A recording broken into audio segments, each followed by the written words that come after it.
najprej zakonodajo tako, da se ne bo kupovalo prek posrednikov, da se ne bodo več ponavljale Makejeve mize, pa žilne opornice, pa ne vem kaj še vse. To je prvi ukrep, da se bo kupovalo na trgu direktno in ne bomo preplačevali stvari.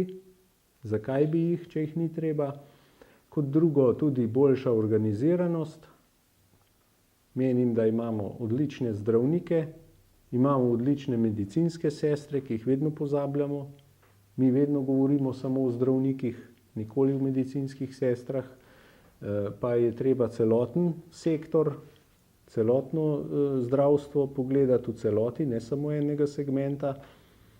In pač čim bolj forsirati javno zdravstvo, koncesije res samo tam, kjer ne gre drugače.